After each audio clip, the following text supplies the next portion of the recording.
This time on Secrets of Solana. There's shadows in the mist ahead in the direction that we're headed. Possibly more ghouls. Looks like they're waiting on us to come by.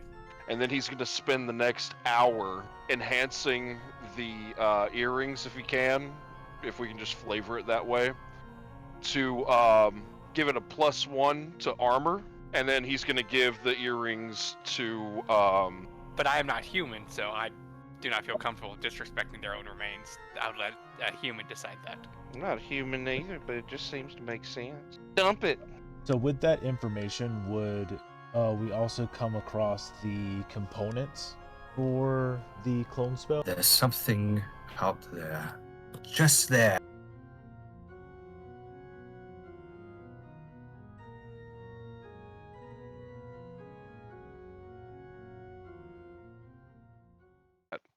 Well, I'm more or less trying to get basically between Norman and the body at this point to then use the detect magic to see if anything has like adjusted, because Quincy did take a examining look at the body and use the detect magic before. So now I'm just wanting to basically do that again and like cross analyze that information. Oh yeah, no. I mean, I'm not trying to. I just literally, if I'm trying to say, like, I'm not trying to metagame it, but I'm like, if these are magic earrings, you can have them.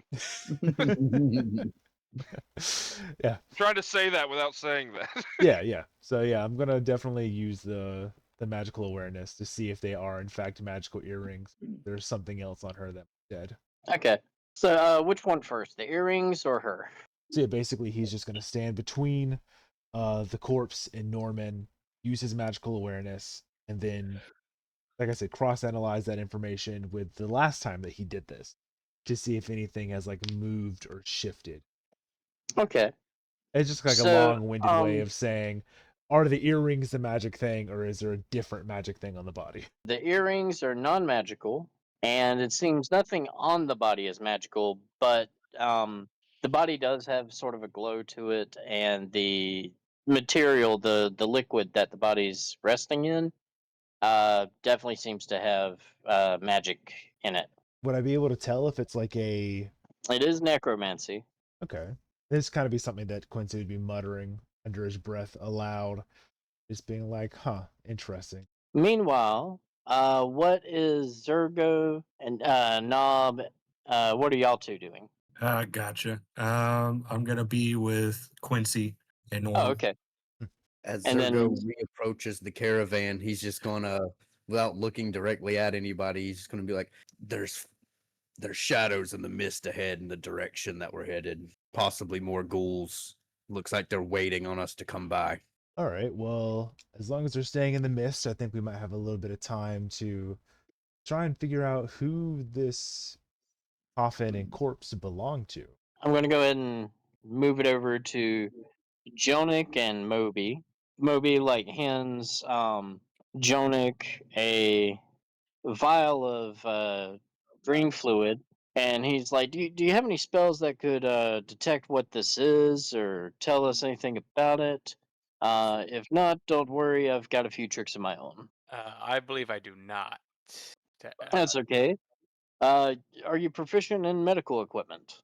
I have some medical knowledge, so yeah. What can I do? Okay. Well, in that case, I'll take the vial.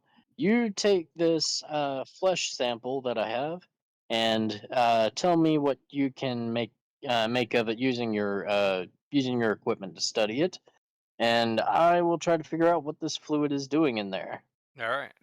I know that this is probably out of the way, but while everyone's doing their investigations, Norman's going to hyperfixate on the earrings, and then he's going to run back to his wheelbarrow full of stuff, and then he's going to spend the next hour enhancing the earrings if we can just flavor it that way, to give it a +1 to armor, and then he's going to give the earrings to Zergo. That way you have a +1 to armor. He just like pins it on his armor somewhere. Well, I mean, that's, yeah, it's just... He just kind of silently thanks you with a nod. Jonik, give me medicine check investigation check and a nature roll. All right, so starting with medicine, that is going to be a 16. Investigation, that is going to be a 10. And then you said nature, that is also going to be another 16. Good. All right. So the flesh sample that you have with the medical equipment that you have, from what you can tell, it looks like this is just like a body fresh from the morgue, kind of is what it seems like. It's very unlike regular skin samples and flesh. This material looks softer, possibly. I don't want to say newer, but it's like it's never spent a day in the sun. Younger cells and Mhm. no really evidence of, I guess, sun causing damage. Mm-hmm. And from there, Moby says, "You caught on pretty quick with that." He's going to also share the information he has. All right, so he says, although the chest is a little bit primitive in what this spell needs, I guess it was a crafty way of doing this. But it seems like this fluid here with that chest was basically like a makeshift traveling version of the uh, clone spell being put to use. That's powerful necromancy. He says as he looks at the vial. For what you know of necromancy, how powerful are we talking here? Are you asking him that? Yes. Okay. He scratches his chin underneath his plague doctor mask. Well, over the mask, and he just If there are 9 levels of necromancy, I meant 9 levels of magic spells. Necromancy might be level 8. This particular spell of necromancy, I mean. Forgive me, I do not dwell with necromancy when it comes to the laws of nature. I find it utterly repulsive. Oh yeah, highly illegal. So, why would we be hauling these remains of this little girl with us? Somebody must have had it passed off as regular luggage. Somebody wealthy, perhaps. Do you think this is a setup for something, or is this? I don't know. Well, that's one way to look at it, I reckon. Somebody could have snuck this aboard into storage. This Uh, is Zergo close enough to hear this conversation or not? well, you're with Quincy and the others in the back of the wagon with the corpse, yes? Yeah. Okay. Give me just one perception roll. Okay. Since you normally would have advantage, and this would negate the disadvantage of being so far. Yeah, 13. Okay, so you definitely hear some of the words being mentioned. You definitely heard necromancy. You hear high level and something about wealthy. Oh man. Okay. My next question was going to be if Zergo would know anything about the clone spell, because I personally do, but I don't want to metagame anything. Oh, okay, that's a good question as well. Let's get a history and arcana roll. Okay. To be absolutely fair, I don't think there'd be any reason that he would know. You might But be surprised. doing a roll for it makes sense. What did you call for again? History and arcana. So the history is going to be an 8, and the No. arcana is going to be a natural 20 for 20. So you have no experience of anything involving a clone spell, but given your arcana roll, you heard clone spell, you see a lifeless body in a chest.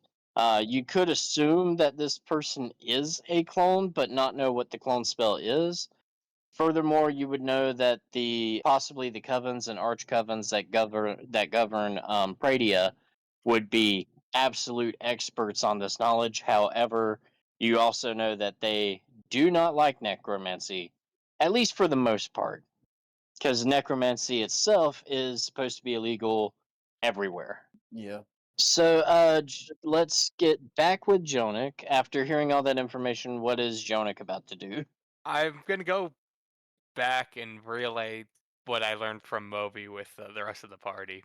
So Jonik tells everybody that Moby stays in the carriage. He's going to do some other stuff at that point. As Jonik gives all this information to you guys, he explains what the clone spell is. He tells you that the little girl in the chest is a clone. It's possible that the clone was planted there. knowing that the necromancy magic in the fluid involved would be enough to draw hordes at your caravan and have you guys killed. Furthermore, leading into that theory is that Moby and Jonik are supposed to be en route to fight I mean, like to get a cure manufactured for the plague going on in Eastvale. With that as well, we've got Quincy's character who is supposed to be investigating for somebody that may have ties of necromancy with a murder that happened at a tavern. Both of you could be the reasons that somebody would plant that. All three of them, actually. So with that information, would we also come across the components for the clone spell, like what it takes to actually cast a spell? That be information we have. After the investigations you've already done on the body and everything, you do notice that in her dress there is like a diamond. It's blue, but it's still a diamond worth at least 1,000 gold GP, and at least 1 inch cubic inch of flesh of the creature that is cloned. That'd be the whole body that is cloned there. Part of the See, creature that's being cloned, you do see like an old gnarled looking pinky toe just sitting in the corner of the chest. all right. So Quincy would probably pick the diamond up off of the body if it's come loose. He'd say, "You know what, guys? I think that we have this completely figured out." Really? Yeah, absolutely. Hmm. Without a doubt, What I do you- believe that with all of your assistance, that this investigation just became almost completely solved. And I would like to thank you all very much from the bottom of my heart. It really means a lot for you all to have assisted me in this, and yeah, thank you very much. What do you think is happening? Well, from the information that we've gathered, the undead are being drawn here by this body and the magic that was used to fabricate it, and that the person who has fabricated this body is or has ties at least to a very high level necromancer. Yep. And as far as I understand, there's only one person that can afford to obtain something like this, and he holds up the diamond. The thousand silver gold pieces. That's a hefty price to pay. I only really know of one lady amongst our caravan that's able to just cough up that kind of coffer. I'm glad you say that because I was thinking the same thing. Well, Zergo, would you like to accompany me? Because I don't really have much of a mean bone in my body, and I feel that we might need a little bit of intimidation for this tactic. I would love to. Right, so Quincy and Zergo and whoever else would like to accompany us would be making Can our I hold way. that pinky toe? The pinky toe. Can I hold that pinky toe? You can. Awesome. And it looks, I mean, the skin is loose on it, it's bony, it's very old looking. Mm-hmm. This is gonna be weird and gross, but he smells it. Does it still have much of like a scent on it to where maybe he could identify who it belongs to? There's a big Zergo out here strong smelling smell feet no that, matter what it takes. mostly what you smell already by default is going to be like a chemical smell from the fluid that's in there. Yeah, that's what I Um, thought. That said, let's see. We'll do survival. 6. Unfortunately, there is no trail. It don't even smell like feet anymore. Damn. Yeah, just Quincy's gonna give him a weird look. What? Why'd you do that? Don't worry about it. Why'd you do that? That was weird. It's obviously been pickled for no telling how long. I don't even know what that means. All right. Well, I thought we were on the same. Thought we had the same idea here, but I'm not sure if we do anymore. You suspect the widow, right? The old lady that was complaining earlier? Yeah. Yes. Okay, good. This Quincy gives him a side eye, and we just we go to find the old lady. I'm heading with Quincy and Zergo. I've worked so hard to get these regular humans to like me. I'm not gonna stir up any trouble. I'm just gonna hang with Dr. Moby. Just Everybody, give me an investigation. Okay. So 3. I roll. Like, yeah, boys, got a 7. All right. And then I rolled 13 plus 5, 18 total. Norman's gonna walk up and poke the clone. Like poke it, and then If there ain't no body, then there ain't no spell in there. It's the ghoulies off of us. Let's just dump her in the ditch and be on our way. That is, I would say, disrespectful to these remains. However, But they They're weren't not- never nobody. they They're were just never some that- alive. But I am not human, so I do not feel comfortable disrespecting their own remains. I would let a human decide that. I'm not human either, but it just seems to make sense. Dump it. We don't need it, and if any old rich lady who wants to use the clone, we'll figure out who it is real quick once we find it in the ditch. Do you want? Oh fuck! Dying over here. So what you want? yeah, us to just there's the set a moral trap? dilemma. Dump it in the ditch. If we don't know who it is and who wants this thing made, then we don't know who it is. And if they spend all that money trying to buy the thing, I say we just dump it. We dump it in the ditch. We let everybody know that hey, there's a body in the ditch, and then once they figure out who it is, they'll come up and claim it, or they won't. And either way, we get the ghouls off of us. That would be an interesting trap. Let me think. I've done a lot with these humans. I think they'll forgive a little abandoning of this. Not like it ever had a soul. It's not a real person. Oof. And they Don't give would. me no moral dilemma. I can't insult it. It never had a soul. You're right by that. So dump it. Let me get Dr. Moby to help me with these remains. Let's get to where Knob is, and Knob with his investigation. Where all do you go look, Knob? Just all over the place. All You know, over the around the place. camp. Okay. Yeah. As you're looking around the camp, you do notice some people are missing. From there, you happen to in the dimness of the campfire, you see something laying on its side. Looks like a medium humanoid. You can't see who or what, but it's outside of the caravan. Quincy and Zergo are with me, right? Yeah, I think the last Okay. thing we were doing was looking for the widow. So for that thing in the woods, medium humanoid body laying on its side. Yeah, I'm gonna grab Quincy and Zergo and tell them like there's something out there. Just there. And I point toward it. Oh yeah. General direction. I try to get a decent look at it, I suppose. Yeah, what's he pointing It's like at? where? What is that? I missed it. So the ones with dark vision see the body laying on its side. Yeah, after we dumped the body, I decided to join them. So you should have dark vision. You Yes, I do have see the dark vision. body, and it's one of the people that were protecting the caravan. Can I roll a perception check to see if I can get more details? Sure. Is it? Or is that... Ooh, 19. 19? Okay. So it does look like it just recently happened. Do you go towards it to see better, or I'll just go towards it, examine, see if there's any wounds or... Well, with your perception check, before you can even get to it, when you go towards it, you see a large clawed hand grab it and then snatch it into the dark. Ooh. Woo!